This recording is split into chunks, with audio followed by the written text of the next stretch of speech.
Which is the tougher one to handle? See, you must understand why these mergers and acquisitions are happening. Because it is felt at some level that we are far too many in this game. That's right. But at the same time, you cannot wish away that some people will not come in this business, considering that this is the business which is growing. So people will keep coming. And for every company, when it is coming from behind, one of the fact which they will have to look at it, what they want to bite and at what cost. That's right. So sometime, whether it is from competition from China or from elsewhere, they will be buying some market share, and we cannot wish it away. But which is a difficult competition to handle? Is the Chinese competition more difficult, or is competition from back home more difficult here in India? Sometimes people say Alcatel Lucent is the biggest competition to them. All right, then you don't want to give it away here, but you almost said there are too many Chinese in this world. You do have a tie-up with the state-owned ITI, and which is where you're going to be setting apart the western region of the huge BSNL tender that everybody's been talking about. 63.5 million lines. You'll be setting about 20 million lines of the tender. The biggest tender ever in the world for GSM networks. The tender got delayed by over 2 years because of all kinds of problems. First there was a pricing issue, and then a legal hurdle with Motorola, and finally it's sorted out. The APOs have been placed.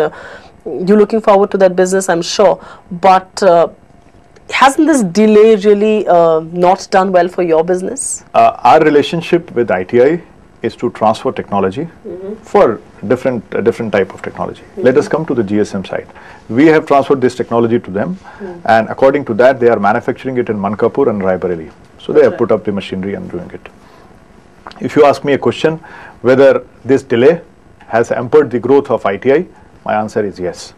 Whether this delay has hampered our growth, to some extent, your answer will be yes.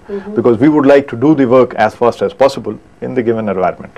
But now that it is finalized, we look forward to it. But when you say it has hampered growth for both ITI and you, it is nobody's guess that it hasn't, because a 2-year delay means a lot of hampering of growth. Right. What kind of growth has really been hampered? Suppose we were not to have other businesses in hand, then it would have been difficult for us to handle. So therefore, for ITI, it is much more difficult task than for us. And which is why we see that stock really slammering. But coming back to this whole bit about India, when we talk about an Ericsson, or when we talk about a Motorola, or when we talk about a Nokia, Siemens, there's a whole lot of buzz around those players in India.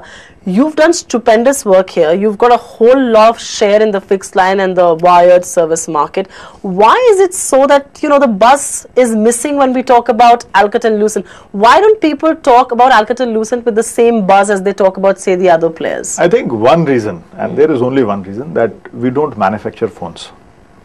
If you look at Ericsson, Sony Ericsson, so a lot of people use that. People are familiar with it. Nokia, obviously, they're the market leaders. If you look at Motorola, they also manufacture the phones. So the background information which is there with everybody, that these are the companies who are in the telecom business. We used to have this telephone business, but somehow we have divested it. So this is one reason why people are not very much familiar. And by the way, our customers are the operators. That's right. Our customers are not consumers. We are not directly dealing with the consumers. True. So maybe to that extent, we get disadvantage of that fact. I'm going to ask you one question. There's just so many people who applied for new telecom licenses. Not just telecom players, but real estate players and players who are into super tech realty and all of that. Have you never thought of getting into pure play mobile telephony in India, considering that market's booming so much? Did that thought ever cross your mind? We have one principle, not to compete with our customers. These are all our customers, and we wish all of them to have licenses and to have growth and everything else. But we cannot be competing with our customers. Somebody has to supply them equipment. We'll be happy supplying them equipment. But was it internally discussed at any stage whether you should apply for licenses or not? It will never be discussed. It is like you start manufacturing televisions just because you are running a television channels. That's right. Also, this bit that you talked about, you said that you do not manufacture telephones, and which is perhaps why the top of the mind recall is not there so much. Is that a business you're looking at getting into at any stage of your, at any stage of the company's career, considering you've divested it? But again, because growth is now beginning to resurface, you'd perhaps look at that business? I think this question always exists, whether to what extent you should go to the consumer end, whether you should go up to the home gateways or you should go to the consumer hand. This question is always debated, and there are pluses and minuses for that. But one has to look at one's own strength inside the company and the ability and approach to do that. But today, I cannot confirm that we are doing or we are looking at that direction. But there is a possibility in future you could? I feel it's not a very strong possibility.